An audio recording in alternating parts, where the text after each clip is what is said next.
All righty, so hey, Rick Sanders, what do you remember about Rick Sanders? You know, I was when he died, I was 8 years old. I was lucky enough, though, my dad was a high school wrestling coach in Portland, and had a young man that wrestled for him, an eventual Olympian himself named Dan Mello.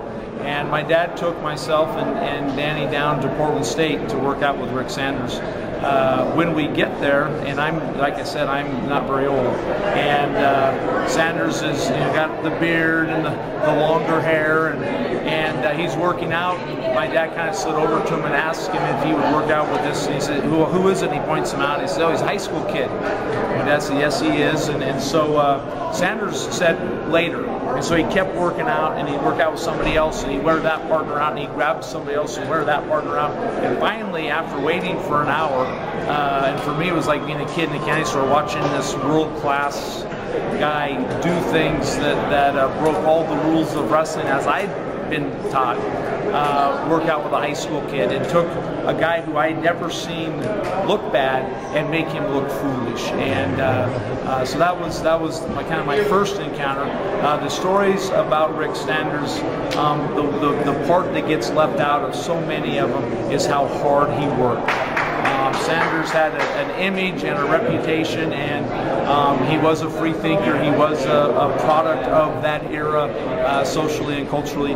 But Rick Sanders worked hard, and with that matched with the creative mind that allowed him to solve problems creatively, changed the sport of wrestling and laid the groundwork for a lot of things that happened today. How so? What example could you? He was one of the first guys to wrestle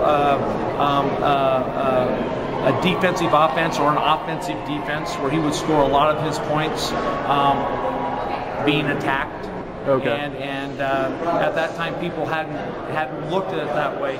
A story of Sanders was wrestling against the guy, and Rick had tremendous flexibility through the hips. He's wrestling the guy that had a single leg on, picked his leg up, literally had this guy hands above his head, and holding Sanders' foot in the air. And Rick didn't give up the takedown. Afterwards, the people asked him, Sanders, geez, what did you think when that guy had your foot above his head? And Sanders says, "You got it all backwards. I took my foot and put both of his hands above his head." And that was the thinking and the way he approached the sport. He was Dave Schultz, another icon in wrestling, before Dave Schultz was born, and paved the way. And I would have loved to have been able to have Rick Sanders show up today, see the innovation that's happened from his wrestling and his thinking, and do it in the era of videotape, because the stimulus back to him could have opened up all kinds of new and exciting ways to wrestle. It sounds like he was a little bit of a Steve Prefontaine for wrestling. Yes. Yeah, a very good example. He and was a fan favorite. I remember, like I said, being a little boy, going to an Oregon Open event, which was a freestyle international event that wouldn't draw a huge crowd unless Sanders was wrestling. And if Rick was wrestling, you couldn't find a place inside Mott Gymnasium to watch wrestling. Well, the hair. I saw a video of him. He looked like Grizzly Adams. Yeah. About 130 pounds. Yeah. Yeah, and one of the things also that Rick did that was different than most, he was the first to eat carbohydrates before competitions. He was the first to pull water and dehydrate himself short term. When he wrestled, the dehydration process, that you would slowly, incrementally lower your water levels to make weight. And Sanders would be 12 and 13 and 14 pounds over the night before a competition. Pull the water out, make weight, put the water back in.